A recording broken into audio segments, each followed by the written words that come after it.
بسم اللہ الرحمن الرحیم۔ ناظرین، ہسٹری وائز میں خوش آمدید۔ ناظرین، آپ سب نے انڈیا کے شہر بنگلور کا نام تو سنا ہوگا، اگر نہیں تو کرکٹ میں آپ سب نے RCB یعنی کہ رائل چیلنجر بنگلور کا نام تو سنا ہی ہوگا، جو انڈین کرکٹ لیگ میں اس شہر کی نمائندگی کرتی ہے۔ لیکن میں اس ٹیم کی بات نہیں کروں گا، بلکہ اسی شہر کے ایک مشہور حجام کی بات کرنے جا رہا ہوں۔ اس حجام کی دکان پر بڑے بڑے سیاستدان، کھلاڑی اور بالی ووڈ شخصیات آپ کو نظر آئیں گی۔ لیکن اس دکان کی خاص بات یہ نہیں کہ اس میں آپ کو انڈیا کے بڑے بڑے لوگ نظر آئیں گے، بلکہ اس حجام کا مالک رمیش بابو اس دکان کی اصل پہچان ہے۔ رمیش بابو نہ تو کوئی بڑے اداکار ہیں اور نہ ہی کوئی کھلاڑی ہیں، یہ بس عام سے حجام ہے جو بہت زیادہ مشہور ہیں۔ اتنے زیادہ مشہور ہونے کے بعد بھی یہ بالوں کو تراشنے کا معاوضہ 100 روپے ہی لیتے ہیں، لیکن ان سے حجامت کروانے کے لیے آپ کو پہلے سے وقت لینا پڑتا ہے اور آپ پھر ان چند لوگوں میں شامل ہو جائیں گے جو کہ 4 کروڑ کی رولز رائلز کے مالک سے حجامت کروائیں گے۔ رمیش بابو انڈیا کے ملینئر حجام ہیں جن کے پاس 400 سے زیادہ لگژری کارز موجود ہیں، جن میں آپ کو مرسڈیز، جیگوار، BMW اور آڈی جیسی گاڑیاں نظر آئیں گی۔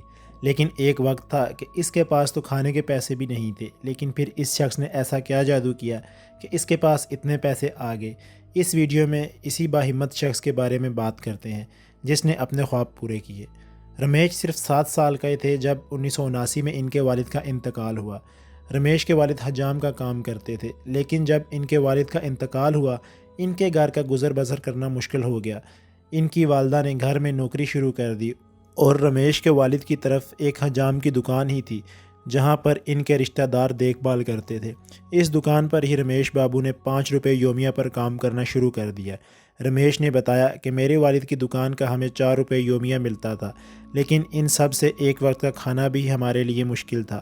تو ان دنوں میں رمیش نے اخبار تقسیم کیے اور دودھ سپلائی کا کام بھی کیا۔ انہوں نے بتایا کہ ان کی زندگی میں سب سے زیادہ اہم موڑ تب آیا جب ان کو یومیہ دکان کا کرایہ ملنا بند ہو گیا۔ انہوں نے فیصلہ کیا کہ وہ دکان واپس لے کر اپنے طور پر چلائیں گے اور 1991 میں انہوں نے انر سپیس کے نام سے حجام کا کاروبار شروع کیا، جو کہ اس وقت نوجوانوں کے لیے ایک بہترین دکان تھی۔ اس دکان کے ساتھ انہوں نے تعلیم بھی جاری رکھی اور الیکٹرانکس میں ڈپلومہ بھی حاصل کیا۔ رمیش بابو کو گاڑیوں کا بہت شوق تھا اور انہوں نے ہمیشہ لگژری کار کے خواب ہی دیکھے تھے۔ سال 1993 میں انہوں نے اپنی بچت اور کچھ قرض سے پرانی ماروتی وین خریدی، جس کے قرض کے حصول کے لیے اپنے دادا کا گھر بھی گروی رکھا۔ اس گاڑی کی ماہانہ قسط 6,800 روپے تھی، جو کہ وہ جانتا تھا کہ وہ حجام کے طور پر ماہانہ 10 سے 15,000 روپے کما سکتا ہے، اور رمیش بابو نے یہ قرض ختم کرنے کے لیے خوب محنت کی۔ جہاں رمیش کی ماں کام کرتی تھی، اس گھر کی مالکن نندنی نے رمیش کو مشورہ دیا کہ وہ وین کو رینٹ پہ چلائے، نہ کہ ادھر ادھر گھمائے، جیسے کہ رمیش نے سیریس لیا اور سنجیدگی سے رینٹ کار کا بزنس شروع کر دیا۔ سب سے پہلے نندنی نے رمیش کو رینٹ کار کا بزنس سمجھایا اور پھر اپنی ہی کمپنی جہاں وہ کام کرتی تھی، رمیش کی وین کو وہاں پر لیز پر دے دیا۔ اس کمپنی کا نام انٹل تھا، اس لیے رمیش بابو نے بھی اپنی کمپنی کا نام انٹل رینٹ کار رکھا۔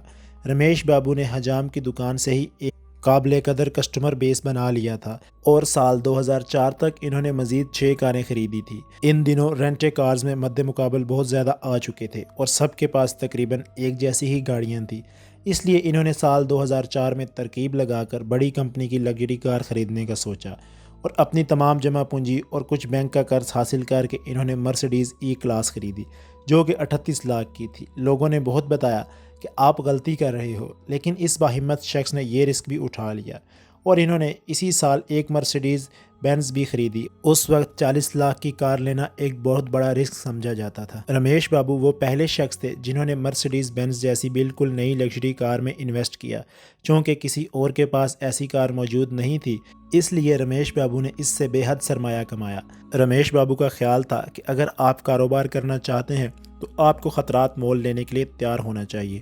2011 میں رمیش بابو نے ایک اور لگژری کار رولز رائس خریدی، جس پر تمام لوگوں نے انہیں خبردار کیا اور انہیں کہا کہ آپ کو نقصان ہو جائے گا، لیکن انہوں نے کہا کہ 2004 میں بھی میں کامیاب ہو گیا تھا۔ رولز رائس بہت مہنگی کار تھی، اس لیے انہوں نے اپنی ساری جمع پونجی لگائی اور اپنی بیوی کے زیورات تک کو گروی رکھ دیا۔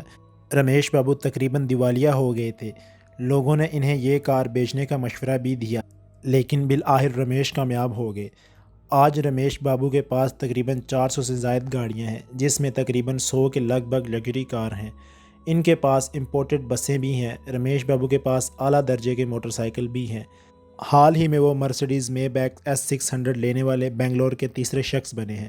آج بھی انہوں نے اپنی ماروتی وین اپنے گھر کے گیراج میں کھڑی کی ہے، لیکن وہ اسے اب رینٹ پر نہیں دیتے۔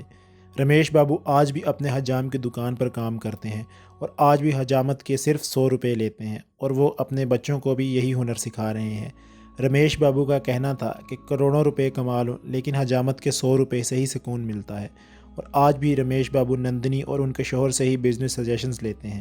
اس باہمت شخص کی کہانی ہمارے لیے مثال ہے، اور اس سے ہمیں یہ بھی پتہ چلتا ہے کہ لوگ صرف باتیں ہی کرتے ہیں جب تک آپ کا انجام نہیں دیکھ لیتے۔ تو ناظرین، یہ میری ویڈیو کیسی لگی کمنٹ سیکشن میں ضرور بتائیے گا، اور میرے چینل کو سبسکرائب کریں، ساتھ موجود بیل آئیکن پر بھی پریس کر دیجیے۔